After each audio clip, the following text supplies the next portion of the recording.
नमस्कार, मैं हूं श्रद्धा। आप देख रहे हैं भारत एक्सप्रेस का डिजिटल लाइव। दिल्ली विधानसभा चुनाव की तारीखों का ऐलान हो चुका है। 5 फरवरी को चुनाव है, उसके बाद 8 फरवरी का, जिसका सभी को इंतज़ार है, नतीजे आ जाएंगे। हालांकि अब ये देखना होगा कि बीजेपी आती है या फिर आम आदमी पार्टी, इसके लिए सभी को इंतज़ार करना होगा, क्योंकि जनता के हाथ में है सब कुछ और जनता किसे चुनती है इसके लिए 8 तारीख तक का हमको इंतज़ार करना होगा। लेकिन क्या बीजेपी दिल्ली चुनाव इस बार जीतने जा रही है, ये एक बड़ा सवाल है और इसके पीछे क्या क्या अहम बिंदु हैं, इसी पर आज हम चर्चा करेंगे। मेरे साथ वरिष्ठ पत्रकार, मेरे सहयोगी डॉक्टर प्रवीण तिवारी मौजूद हैं। उनसे ज़रा जानने की और समझने की कोशिश करते हैं। तो क्या बीजेपी दिल्ली विधानसभा चुनाव इस बार जीत सकती है? वो ऐसे पॉइंट्स हैं, क्योंकि आम आदमी पार्टी के सामने चुनौतियाँ इसलिए ज़्यादा है। अरविंद केजरीवाल जेल रह के आ चुके हैं, फिर उन्होंने इस्तीफ़ा भी दे दिया, और उसके अलावा जो उनके जो डिप्टी सीएम थे वो जेल रह के आ चुके हैं, डॉक्टर सत्येंद्र जैन जेल रह के आ चुके हैं। तो ये बहुत सारी मुश्किलें रही इस बीच आम आदमी पार्टी के सामने, और अभी भी जूझ रहे हैं। शीश महल, तमाम आरोप, लगातार बीजेपी की तरफ से प्रेस कॉन्फ्रेंस। तो क्या लगता है? ओवरऑल आपने जितनी बातें कही उसमें एक शब्द में भ्रष्टाचार के आरोप अरविंद केजरीवाल पर, चाहे वो जेल हो, चाहे वो मनीष सिसोदिया ले लीजिए, चाहे शीश महल ले, जो भी सब भ्रष्टाचार का मामला। वो क्या है उसको और थोड़ा, क्योंकि हम बातचीत करेंगे तो समझेंगे। अब अगर मेरे कहने से जीत रहे होते और हार रहे होते तो क्या ही बात थी, वो तो इतना खर्चा नहीं होता चुनाव का, कह दिया जाता, बता दिया जाए। लेकिन ये बात भी सही है। दूसरा पहलू ये कि हमसे बहुत लोग पूछते हैं और हर चुनाव के दौरान पूछते हैं, क्योंकि लोगों के बीच में जाते हैं, बात कर रहे हैं, कई बार नब्ज़ जो है वो समझ में आती है। इस बार ये जो आपने टाइटल शुरुआत में रखा कि क्या बीजेपी दिल्ली चुनाव जीत रही है, और इसमें दम है, इससे इनकार नहीं किया जा सकता कि बीजेपी के पास इस बार एज है। और इस बार अगर बीजेपी नहीं जीतती है तो ये बहुत बड़ी कमी होगी, बहुत बड़ी कमज़ोरी होगी। मौका है बीजेपी के पास। क्या क्या कारण हैं? जैसे एक तो आपने भ्रष्टाचार वाली बात की, उसको थोड़ा डिटेल में समझेंगे, क्योंकि बहुत बड़ा मुद्दा है, बीजेपी ने प्रमुखता से उठाया है, तो उसको थोड़ा डिटेल में अलग से समझेंगे। लेकिन बाकी के इससे इतर जो मुद्दे हैं वो पहले रखते हैं। सबसे पहली चीज़, 10 साल की एंटी इनकम्बेंसी। मैंने भारत के राजनीतिक इतिहास में जितने भी चुनाव देखे, चाहे वो राज्यों के चुनाव हों, चाहे केंद्र के चुनाव हों, आप केंद्र के चुनाव का ये उदाहरण देख सकते हैं। प्रधानमंत्री मोदी सबसे लोकप्रिय हैं। मैंने पहले भी कुछ चर्चाओं में कहा है, इतनी लोकप्रियता, उनके समकक्ष कोई चेहरा नहीं दिखाई पड़ता आपको दूर दूर तक। इसके बावजूद लोकसभा चुनाव में वो जोर देखने को नहीं मिला जो आपको 2014 और 19 में देखने को मिला था, वो 24 में देखने को नहीं मिला। बड़ी वजह ये थी कि एंटी इनकम्बेंसी जो होती है वो अपने आप में एक बड़ा फैक्टर है। उस फैक्टर से आप इनकार कर ही नहीं सकते, लोगों के मन में आ जाता है। एक दो पॉजिटिव चीज़ें, जैसे पहले पॉजिटिव चीज़ों को समझ लीजिए और कैसे वो फेड आउट हो रही हैं या हल्की पड़ रही हैं। इसीलिए तो कुछ चीज़ें नहीं रखनी पड़ रही। बिजली पानी, शिक्षा, थोड़ा सा जोड़, मोहल्ला क्लिनिक, 4 ऐसी चीज़ें, 4 मॉडल बनाए, उनको लगातार। लेकिन क्या होता है, गन्ने को कितनी बार आप चरखी में डालेंगे, वो डाला निकाला, रस निकल जाता है, उसका पूरा जूस निकल गया। उसके बाद में बीजेपी की एक बात कहना और केजरीवाल के कुछ बयान आना, इन दोनों को मैं आपके सामने रखता हूँ, उसको समझिए। सबसे पहले बीजेपी डबल इंजन हर जगह पे चला भी। बड़ा अच्छा कार्ड है डबल इंजन का, यानी केंद्र में हमारी सरकार है, राज्य में भी अगर हमारी सरकार होगी तो योजनाओं का क्रियान्वयन सारी चीज़ें बहुत बेहतर तरीके से हो पाएंगी और योजनाएं जो हैं आम लोगों तक पहुंच पाएंगी। तो ये हो गया डबल इंजन वाली बात को रखना। केजरीवाल जी का कई चीज़ों में असमर्थता जाहिर करना, असमर्थता शब्द मैंने कहा है, वो तो अपने तरफ से नाराज़गी की तरह उसको रखते हैं, लेकिन वो असमर्थता दिखाते हैं कि केंद्र हमारा सहयोग नहीं कर रहा है। एलजी जो नहीं, वो एलजी को मानते हैं केंद्र का प्रतिनिधि, ऐसे ही करके वो उसको लेते हैं। और दिल्ली पुलिस को भी वो अपने खिलाफ मानते हैं, क्योंकि वो केंद्र यूटी होने की वजह से केंद्र के दायरे में आती है। इन 2 चीज़ों को लेकर वो बार बार सवाल खड़े करते रहे। उनकी ये असमर्थताएँ भी 10 साल से लोग देख रहे हैं। ये जो बार बार कह रहे हैं ना वो, कि ये हम नहीं कर पाए, ये इस वजह से नहीं हो पा रहा, इस वजह से विकास, अरे भाई इस वजह से विकास रुक जा रहा है, फिर से तुमको चुन लेंगे, केंद्र में तो वही हैं, फिर तुम आगे 5 साल हमको वही एक्सक्यूज़ दोगे कि ये काम इस वजह से नहीं हो पा रहे, दिल्ली की सुरक्षा व्यवस्था इस वजह से नहीं हो पा रही, सीधे उन्हीं को दे देंगे। तो फिर इससे अच्छा एक बार आजमा के देख लें। डबल इंजन की सरकार ये कह रहे हैं तो इनको आजमा लें। दूसरा, योजनाओं के स्तर पर जो बहुत श्रद्धा महत्वपूर्ण बात है वो ये है कि योजनाएं ही एक ऐसी बड़ी ताकत अरविंद केजरीवाल की रही है जिसको कोई काउंटर नहीं कर पाया था। और ये सामान्य जीत नहीं है उनकी, पिछली 2 बार जो हुई है, जिस तरह की जीत उनकी पंजाब में जैसी जीत, ये एक लहर होती है। लोगों में बदलाव की एक इच्छा होती है, एक अपेक्षा होती है।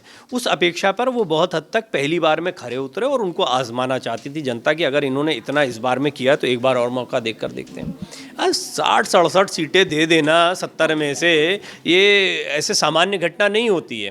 और भारतीय जनता पार्टी जैसी पार्टी के सामने, जो कि लगातार अश्वमेध यज्ञ विजय पताका लेकर पूरे देश में अलग अलग राज्यों में चुनाव जीतते ही चले जा रहे हैं और भारी बहुमत से जीत रहे हैं, इस बार वो चीज़ फेड आउट होगी, ये मान के चलिए आप। अब वो आम आदमी पार्टी की सीटें कम होने के लिहाज से समझ लीजिए, आपने देखा सीटें बदल दी गई, बड़े बड़े चेहरों की सीटें बदल दी गई। मनीष सिसोदिया पिछली बार ही बहुत जद्दोजहद करी थी उन्होंने, तो इस बार और जद्दोजहद होगी। होता है एंटी इनकम्बेंसी को आप पूरा बस ऐसे नहीं कि हम आप खड़े होकर बात कर रहे हैं और कोई भी आदमी आया और उसने पॉलिटिकल एनालिस्ट बन के वो एंटी इनकम्बेंसी हो, ऐसा नहीं होता। ज़मीन पर जब जाते हैं तो एक स्थानीय नेता को लेकर भी वहाँ की जनता या वोटर्स के मन में एंटी इनकम्बेंसी का भाव जाता है। वो देखते देखते बोर हो ही जाते हैं, चाहे जितना अच्छा व्यक्ति क्यों ना हो। मुझे याद है, मैं इस एग्जाम्पल को हमेशा याद रखता हूँ, अटल बिहारी वाजपेयी इंडिया शाइनिंग के नारे के साथ में जब दोबारा आए थे, किसी को नहीं लगता था कि अटल जी को कोई नकारेगा। हाँ, अटल जी क्यों हटेंगे, कितने बढ़िया आदमी है, इतना मतलब महानता की पराकाष्ठा पर जा चुके थे। लेकिन जब बाहर हुए तो बाहर होगा, उसके बाद तो ख़त्म ही हो गई उनकी राजनीति, एक्टिव राजनीति ख़त्म हो गई थी उसके बाद में। तो कितना ही बड़ा चेहरा सत्ता में रहते हुए दिखाई दे रहा हो, वो धीरे धीरे घिसता है, कमज़ोर पड़ता है। अरविंद केजरीवाल के साथ तो अलबत्ता अब आइए वो दूसरा पॉइंट जो है जिस पर आप बात कर रही थी, तो मैं चाहूँगा उस पर आप अपने भी विचार पहले भ्रष्टाचार के रखें, नहीं तो मैं सतत बोलता रहूँगा, अगला आधा घंटा इसी में निकल जाएगा। अरविंद केजरीवाल की जो मुश्किलें हैं, अच्छा मुझे कई बार ये लगता है कि उनकी कथनी और करनी में अंतर होता है। और जब उनको लगता है कि मुश्किलें उनको बहुत घेर रही हैं, जैसे वो जेल से आए तो पहले तो इसी नारे के साथ कि सीएम पद पर रहेंगे, लेकिन जब अब कोर्ट ने इतनी पाबंदियां लगा दी, थक हार कर उनको रिज़ाइन करना पड़ा और आतिशी को फिर उन्होंने सीएम बनाया। तो उनके सामने चुनौतियां तो बहुत सारी हैं, और एक जो जेल का ठप्पा लग गया है ना सिर्फ अरविंद केजरीवाल पर, मनीष सिसोदिया पे, और वो गाज, वो तलवार अभी भी लटक रही है। तो मुझे लगता है जनता के मन में तो ये भी है कि भाई अगर कल को ये जेल चले गए, कल को इनको अगर सज़ा हो गई तो फिर वही हाल कि कौन करेगा, फिर वही दिक्कतें आएंगी और फिर ये कहेंगे कि नहीं भाई हम जेल के अंदर से काम करेंगे, जो उन्होंने कहा कि नहीं मैं जेल के अंदर से काम करूंगा। लेकिन चीज़ें पेंडिंग अब तक है। मेरी कई लोगों से बात हुई, बहुत ऐसे डिपार्टमेंट हैं जिनकी सैलरियां रुकी हुई हैं 1-1 साल से। तो ये बहुत बड़ा ड्रॉबैक है, क्योंकि लोगों को लग रहा है कि हमें क्या मिला, इनकी आपस की लड़ाइयाँ चल रही हैं, हम पिस रहे हैं। देखिए, मैं तो अरविंद केजरीवाल साहब से मुझे मिलने का, बात करने का भी मौका मिला, बहुत शुरुआती दौर में भी, वो जब आंदोलन में थे तब भी बात करने का मौका मिला, अन्ना के साथ भी बात करने का मौका मिला। तो मैं उनको एक बहुत अलग लेवल से जानता हूं कि मैंने उनको एक सामाजिक कार्यकर्ता के रूप में ज़्यादा देखा और मैं बड़ा प्रभावित था। आरटीआई एक्टिविस्ट के तौर पर रेमंड मैग्सेसे अवार्ड उनका मिलना, उस समय भी वो मैं मतलब बहुत लोग उतने लोकप्रियता में वो नहीं थे जैसे आज राजनीतिज्ञ के तौर पर हैं, लेकिन उस समय भी एक बहुत बड़ा सर्कल समाज सेवी संस्थाओं का, समाज सेवा को समझने वाला, सोशल वेलफेयर को जानने वाला उनको बड़ा पसंद करता था। उनकी राजनीति में वो परिलक्षित होता है। मैं आलोचनात्मक नहीं हूँ उनको लेकर, राजनीति में आकर बहुत सारे दांवपेच खेलने पड़ते हैं, जैसे कि सॉफ्ट हिंदुत्व का कार्ड वो अब खेलते हुए दिखाई दे रहे हैं, जैसे कि उन्होंने पुजारियों या ग्रंथियों को जो सैलरी देने की बात कही। उससे पहले पिछले चुनाव में आपने देखा हनुमान चालीसा जो है, वो तो हनुमान चालीसा तो खैर सबको पढ़नी चाहिए, मैं सबसे सभी से ये कहूँगा, लेकिन जिस तरीके से चुनाव के समय पर उसको मुखरता से पढ़ना और सार्वजनिक रूप से उसका प्रदर्शन करना सामने आया, वो उनके राजनीतिक चेहरे को दिखाता है। अब राजनीति के लिए तो राजनीति करनी पड़ेगी, ये कहा जा सकता है कि भैया सब, एक ये भी आप बहुत सुनेंगे जुमला चलता है कि राजनीति में आए हैं भाई, कोई धर्मात्मा थोड़े ही हैं, कोई समाज सेवी थोड़े ही हैं, राजनीति करना पड़ेगी। लेकिन इससे क्या होता है कि वो जो इमेज उनकी होती है, जो शुरुआती इमेज थी जिसके बारे में मैं पहले कह रहा था, उसको धीरे धीरे डेंट लगता है।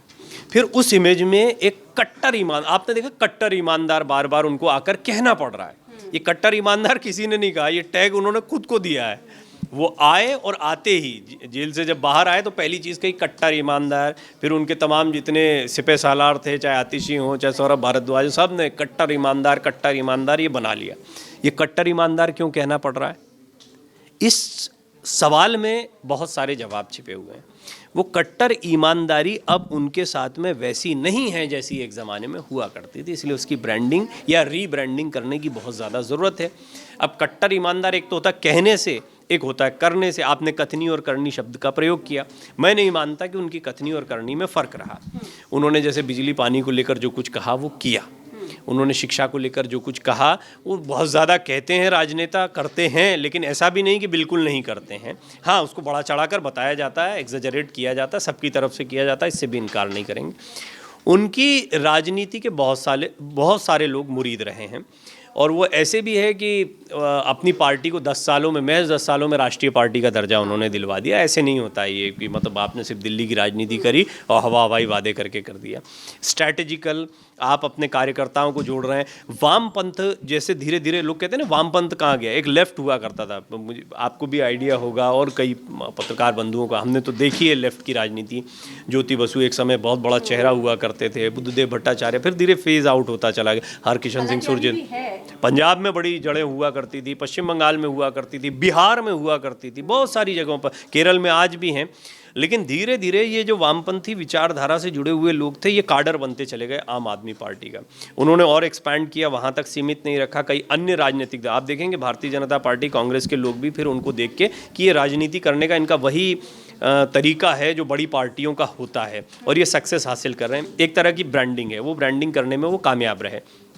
इस चुनाव की बात, मैं ये नहीं कहता कि आम आदमी पार्टी के भविष्य पर, उनकी राजनीति पर ये सब चलता है। जेल बहुत सारे लोग गए, जेल से बहुत सारे लोग बाहर आए, इससे कोई, और भ्रष्टाचार के आरोप बहुतों पर लगे। आप देख लीजिए, उदाहरण के लिए बिहार आपके सामने है, लालू गए तो तेजस्वी को लोकप्रियता मिली, तेजस्वी बहुत अच्छी सीटें लेकर आए बिहार में। आज भी उनका अपना एक धीरे धीरे रुतबा बना लिया उन्होंने। इसी तरह अखिलेश यादव को लेकर चाहे जितना कुछ कहा गया, लेकिन धीरे धीरे उन्होंने अपने पिता की विरासत को संभाला। तो आम आदमी पार्टी की भी सियासत लंबी है, मैं ऐसा मानता हूँ। और अरविंद केजरीवाल के पास अभी समय है, अपेक्षाकृत युवा हैं अन्य जो बड़े चेहरे आज वर्तमान राजनीति। लेकिन इस चुनाव में 2025 के दिल्ली चुनाव की जहाँ तक बात है, उसमें चीज़ें फेज आउट हुई हैं, इस बात से इनकार नहीं किया जा सकता। उसमें भ्रष्टाचार के आरोप बहुत महत्वपूर्ण हैं, जिस पर आप बात कर रही थी, और यही मैंने कहा था कि इसको अलग से हम थोड़ा सा समझेंगे। एंटी इनकम्बेंसी की आपने बात की, क्योंकि पब्लिक परिवर्तन चाहती है, वो तो हमने पहले पार्ट में पूरी उसकी डिटेल में बात कर ली। लेकिन अब जो आप भ्रष्टाचार की बात कर रही हैं, वो भ्रष्टाचार को ऐसे समझिए कि एक समय था, हम टेलीविज़न पर बैठते थे और कोई भी खबर दिखाते तो शाम को ये प्रेस कॉन्फ्रेंस करते थे और ये बड़ा गट्ठा लेकर बैठते थे, फिर आज किसका खुलासा होगा, और इसका बाकायदा इंतज़ार किया जाता था कि पूरी रिसर्च के साथ जो है ये किसी के, आज किसी का फाइल होती थी, आज किसी का राजनीतिक जीवन ख़त्म है और बस लग गए थे उस मिशन पे। तो ये ईमानदारी थी।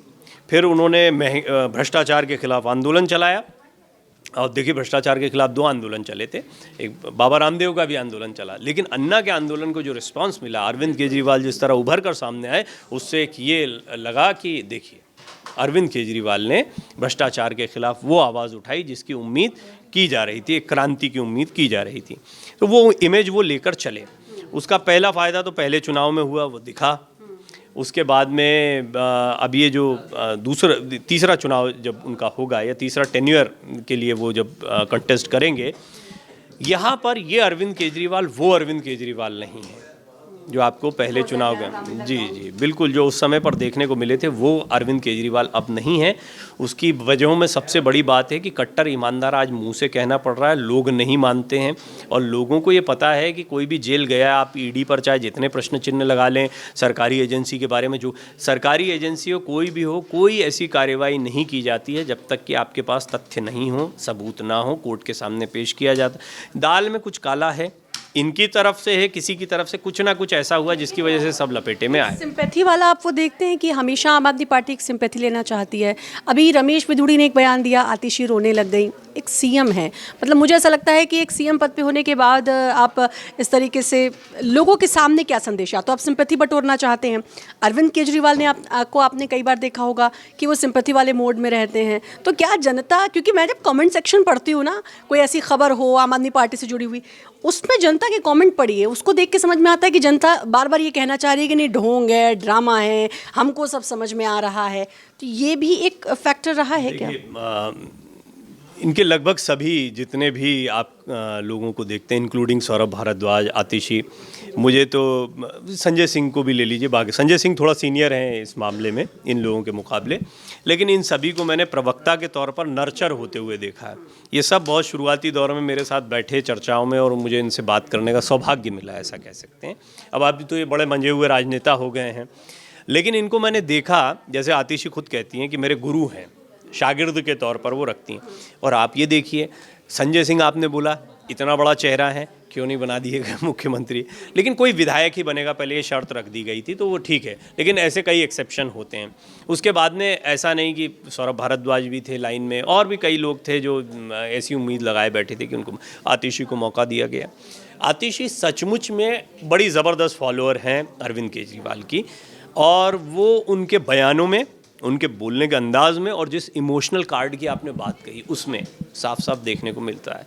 तो आतिशी के पास वो, और राजनेताओं के पास में लोगों से कनेक्ट करने का ये एक बड़ा ज़रिया होता है। तो मतलब मैं अब इसको अगर बहुत स्पष्ट कहूँ तो एक अभिनेता वाले कुछ गुण होते हैं राजनेता में, और उसको आर्टिकुलेशन कह दिया जाता है, उसको जनसंचार जो हमारा आपका विषय है मास कम्युनिकेशन, उसका महत्वपूर्ण हिस्सा माना जाता है। तो आपके जो एक्सप्रेशन हैं, आपके जो भावनात्मक पहलू हैं, वो बड़े महत्व के होते हैं। उसमें आम आदमी पार्टी के कार्यकर्ताओं की बड़ी अच्छी ट्रेनिंग, मैं आज के कई प्रवक्ताओं को देखता हूँ, अन्य पार्टी के प्रवक्ताओं के समकक्ष अगर आप उनको रखेंगे तो आप देखेंगे वेल ट्रेंड हैं। उसकी वजह है ये ट्रेनिंग का एक बड़ा इनका पुरानी परंपरा रही। और दूसरा क्या है कि जैसा मैंने कहा एनजीओ से या सोशल वर्किंग के एक बहुत बड़े नेटवर्क से लोग निकल कर आए, तो वैसे भी संवाद की इनकी क्षमताएं जो है अन्य लोगों के मुकाबले बेहतर पाएंगी। तो आपने कहा था इमोशनल कनेक्ट या इमोशनल कार्ड, आपने कहा इमोशनल सिंपैथी होती है किसी मुद्दे पर। मान लीजिए कोई, अब मैं उसमें कोर्ट एग्जाम्पल नहीं दूंगा, मेरे जहन में बहुत सारे हैं, लेकिन वो विषयांतर हो जाएगा। कोई मर गया है या किसी के साथ कुछ ऐसा हो गया है कि जिसके बाद में अचानक, आपने कई स्थानीय चुनाव में देखा होगा कि किसी की पत्नी खड़ी होती हैं तो निर्विवाद या निर्विरोध तरह जीत जाते हैं वो। तो ऐसे ये इन मामलों में सिंपैथी देखने को आज के वर्तमान परिप्रेक्ष्य में दिल्ली के चुनाव में आम आदमी पार्टी के साथ में कोई सिंपैथी जैसा फैक्टर जाएगा, ये मैं तो नहीं मानता। तो वो इमोशनली ही लोगों से कनेक्ट होने की कोशिश, के अलावा कोई चारा नहीं है। आप इतनी बुरी तरीके से भ्रष्टाचार के बहुत गंभीर आरोपों में, आपने खुद कहा, आप ही जब शुरुआत में बात कर रही थी तो आपने कहा कि आने वाले दिनों में फिर चले जाएंगे, नहीं चले जाएंगे, इस बात का भरोसा है कि नहीं है? हो भी सकता है। आप जेल में रहते हुए आपने सीएम पद नहीं छोड़ा, जेल से बाहर आए तब आपने सीएम पद छोड़ा। ये जो आपकी बात थी, इसका एक्चुअली वजह ये थी कि वो पार्टी को बचाना चाहते थे, वो गलत नहीं था उनका, ठीक है। उसकी आलोचना बहुत हुई क्योंकि ऐसा हुआ नहीं था, भारतीय जनता पार्टी उसको बार बार कोट करती है, लेकिन इसके बावजूद उनको डर था कि अगर वो अंदर रहते हैं और बाहर ऐसा कोई परिवर्तन होता है तो वो संभाल नहीं पाएंगे चीज़ों को, और तब हो सकता है कि पार्टी में टूट हो जाए। सत्ता को संभालना, सत्ता का लालच, लोगों का दूर होना, बड़े बड़े नेताओं का, कई पार्टियों को आपने टूटते हुए देखा है। झारखंड उदाहरण है, महाराष्ट्र तो बहुत बड़ा उदाहरण है। तो ऐसे कई उदाहरण देखे थे, उनको डर था कि ऐसा कुछ हमारे साथ ना हो जाए, तो उन्होंने ये स्ट्रैटेजी अपनाई। लेकिन ये सारी चीज़ें, चलिए इतनी चर्चा हो भी गई, तो ये सारी चीज़ें इस ओर दिशा निर्देश करती हैं कि आम आदमी पार्टी की स्थिति 2025 में वो नहीं है जो पिछले 2 चुनाव में रही है। चुनौतियाँ बहुत सारी हैं। अच्छा, कांग्रेस, क्योंकि एक तरफ लोकसभा में गठबंधन, अब वही कांग्रेस, संदीप दीक्षित जो हैं वो तमाम आरोप लगाते हुए नज़र आते हैं। अच्छा, उसमें भी आप देखिए, अभी थोड़ी देर पहले मैं खबर पढ़ के आई हूँ कि अब जो टीएमसी है, सपा है, वो आम आदमी पार्टी को सीधे सीधे तौर पर अपना समर्थन दे रही है। उन्हीं के साथ अखिलेश भी मंच साझा करेंगे। तो अब अगर जो वोट कांग्रेस काटती है, उससे भी कहीं ना कहीं आम आदमी पार्टी की हानि होती है और बीजेपी को इसका कुछ फ़ायदा नज़र आएगा? ये बड़ा अच्छा सवाल है आपका, और ये सवाल सबसे महत्वपूर्ण है। मुझे लगता है कि आज जो आपने विषय रखा कि भारतीय जनता पार्टी क्यों मजबूत है, तो उसमें एक ये इसलिए बहुत महत्वपूर्ण सवाल है क्योंकि ये सबसे बड़ा फैक्टर साबित होगा। कांग्रेस को बी टीम कह दिया आम आदमी पार्टी ने। आप देखिए 2 महत्वपूर्ण सीटें, मैं तो सारी सीटों की बात करूंगा, लेकिन 2 महत्वपूर्ण सीटें आप आतिशी को देख लीजिए और अरविंद केजरीवाल को देख लीजिए। दोनों ही जगहों पर भारतीय जनता पार्टी के कैंडिडेट तो मजबूत हैं ही, लेकिन कांग्रेस ने भी उतने ही मजबूत कैंडिडेट उतारे हैं। तो यानी 2 बड़े चेहरों को अगर आप उनकी सीटों पर घेर रहे हैं तो बाकी सीटों का समीकरण आप समझ लीजिए। एक बहुत साफ स्पष्ट संकेत जाता है कि जनता बहुत कंफ्यूज होगी। ऐसा तो नहीं है कि बिल्कुल काडर ख़त्म हो गया हो कांग्रेस। विपक्ष का जो वोट है वो अपने आप कंफ्यूज हो जाएगा। इसमें देखिए, मैंने वोटर्स को दो तरह से देखा। एक तो डेडिकेटेड वोटर्स होते हैं, या तो मैं इधर जाऊंगा या इधर जाऊंगा, या तो बीजेपी है या एंटी बीजेपी, ऐसे समझिए आज की राजनीति में। आज ऐसा नहीं कि आज इनके पास जा रहे हैं, आज या तो बीजेपी के साथ जा रहे हैं या बीजेपी के खिलाफ जा रहे हैं। जैसे अजदुद्दीन ओवैसी को कई बार बी पार्टी कह दिया जाता है, क्यों? क्योंकि जब वो कांग्रेस या किसी, जैसे यहीं पर अमानतुल्लाह खान को शायद यहाँ टिकट दिया है उन्होंने, और ये टिकट दिया आम आदमी पार्टी के पुराने विधायक को, और वो सीट हाँ जी, जो भी है वो आप उसको करेक्ट करिएगा। लेकिन कुल मिला के AIMIM का जो मकसद है वो एक तरीके से बहुत साफ हो जाता है कि वो यहाँ पर आम आदमी पार्टी के लिए परेशानी का, बीजेपी के लिए तो है नहीं परेशानी का सब। अब इसी तरह से कांग्रेस जो है, ये बात भी सही है कि कांग्रेस को आप ऐसा नहीं कह सकते हैं कि, मैं जितने भी लोगों से कांग्रेस के नेताओं से बात कर रहा हूँ सब कह रहे हैं शीला दीक्षित जी को याद करें। मैंने तो देखा भी है उनका कार्यकाल, बात भी मेरी बहुत हुई उस दौर में। अविजित सी लगती थी वो, मतलब शीला जी का ऐसा था मामला कि लगता नहीं था कि कभी ये सत्ता से बाहर होंगी। 2 कार्यकाल तो मेरे देखे हुए हैं उनके कार्यकाल, उनसे बातचीत करने का भी सौभाग्य मिला। उस दौरान शीला जी का कॉन्फिडेंस हो, तब पवन खेड़ा जो है वो उनके OSD हुआ करते थे उस समय पे, वो इंटरव्यू का समय आदि इत्यादि का हुआ। आज बड़े प्रवक्ता हैं, संदीप दीक्षित उनके बेटे हैं ही, तो वो उनकी विरासत को आगे बढ़ा रहे हैं। अब मैं कांग्रेस के तमाम नेताओं को सुन रहा हूँ तो वो शीला दीक्षित जी के समय को याद कर रहे हैं। उसकी वजह भी क्योंकि इमीडिएट केजरीवाल से पहले अगर किसी का शासनकाल देखा गया तो वो शीला दीक्षित जी का शासन। अब वो मदन लाल खुराना, सुषमा जी, वो बहुत पुराना, मतलब बीजेपी को तो कभी ढंग से मौका ही नहीं मिला है। बीजेपी का तो जो दौर शुरू हुआ 2014 के बाद शुरू हुआ है, और उसके बाद दिल्ली की सियासत में भारतीय जनता पार्टी संघर्ष करती रही है। ये जो दौर आया है इसमें हरियाणा की जीत, हरियाणा मैं इसलिए इम्पोर्टेंट मानता हूँ क्योंकि बिल्कुल लगा हुआ है दिल्ली से, और हरियाणा और दिल्ली की सियासत ख़ास तौर पे आसपास के जो इलाके हैं, सोनीपत के आसपास का इलाका, इसमें बहुत, या फरीदाबाद से, बिल्कुल ठीक कह रही हैं। तो ये जो जितने जुड़े हुए इलाके हैं ये दिल्ली की सीटों पर प्रभाव डालते हैं या उसका असर रहता है। भारतीय जनता पार्टी ने हरियाणा में बहुत शानदार प्रदर्शन किया, समीकरण लगभग वहीं पर थे, जबकि आम आदमी पार्टी वहाँ पर, कांग्रेस जो है वो तो बिल्कुल ऐसा उनको लग रहा था कि अब जीत ही गए हैं। ऐसी परिस्थितियों के बावजूद कांग्रेस नहीं कर पाई कुछ। कांग्रेस, जो आपका प्रश्न है, दिल्ली में मैं ऐसा नहीं मानता कि नदारद है मैदान से। कई लोगों को ऐसा जा रहा है सेंस कि अरे ये तो लड़ाई तो बीजेपी और आम आदमी पार्टी, मैं ऐसा नहीं मानता। कांग्रेस की अपनी ज़मीन है, पुराना कार्यकर्ता है, बहुत बहुत गहरी जड़ें हैं कांग्रेस की दिल्ली में, दिल्ली की राजनीति में। हाँ, सीटों के लिहाज से वो क्या कर पाएंगे कहना बड़ा मुश्किल है, लेकिन आम आदमी पार्टी को नुकसान पहुंचाएंगे फॉर श्योर, इसमें कोई दो राय नहीं। इस बार कांग्रेस कुछ वोट इतने लेगी, पहले तो ऐसा हुआ था कि खारिज ही कर दिया गया है कांग्रेस को, सबसे पहले कांग्रेस को बाहर किया गया। दूसरा चुनाव मैं मानता हूं कि बीजेपी और आम आदमी पार्टी के बीच था, जिसमें कांग्रेस जो है वो बुरी तरह से नकार दी गई इन दोनों को, लेकिन इस बार उसको नकारा नहीं जाएगा, और उसको न नकारा जाना आम आदमी पार्टी के लिए बहुत घाटे का सौदा साबित होगा, जो आप कह रही थी, आपका जो प्रश्न। आप, क्योंकि बहुत लंबी चर्चा होगी, बस ये जानना चाहूँगी बीजेपी के पास कौन कौन से वो अहम फैक्टर हैं जिससे ये समझा जा सकता है कि अब बीजेपी आ रही है। मेरी 1-2 लोगों से बात हुई तो वो अड़िग हैं हालांकि आम आदमी पार्टी को लेकर कि नहीं आम आदमी पार्टी ही आएगी, बीजेपी का कोई चांस नहीं है। लेकिन मुझे ऐसा लगता है तो डबल इंजन की सरकार, आपने हरियाणा का जिक्र कर लिया, दिल्ली NCR गुरुग्राम की मैं बात कर लूँ, चाहे फरीदाबाद की कर लूँ, जो लगे हुए इलाके हैं, तो ऐसा बीजेपी के पास भ्रष्टाचार के अलावा और कौन से ऐसे अहम बात हैं जिससे अब दिल्ली वासियों को लगेगा कि नहीं भाई कि हम अब वोट जो है बीजेपी को देंगे। PM मोदी भी हम उसमें रख सकते हैं क्योंकि उनकी लोकप्रियता बहुत है, दिल्ली में ही रहते हैं, तो लगे लोगों को। नहीं, लगभग आपने सारे जवाब दे दिए हैं, पर फिर भी मुझे एक अवसर दिया आपने, और मैं मानता हूं कि ये सबसे अहम सवाल है जो अंत में आपने पूछा है, और आपने जो बातें कही वो तो हैं ही, उससे मैं बिल्कुल डिनाई नहीं करता हूं।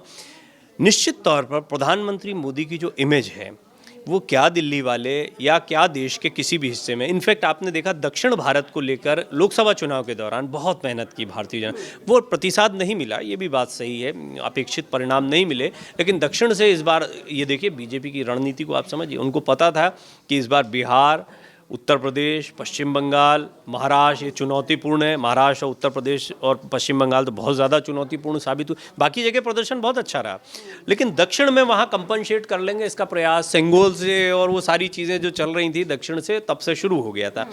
निर्विवाद रूप से प्रधानमंत्री मोदी आज एकमेव ऐसा चेहरा है जो भारतीय राजनीति में सबसे बड़े सबसे विश्वसनीय चेहरे के तौर पर उभर कर सामने आया। लोगों का भरोसा उनमें है, उनकी आलोचनाएं होती हैं, कमियां भी होंगी, बहुत सारी चीज़ें होंगी। मैं ऐसा नहीं कह सकता कि मैं किसी एक बिल्कुल आपसे एक पत्रकार के तौर पर बात करते हुए एक राजनीतिक दल का कोई समर्थक दिखाई पड़ूं।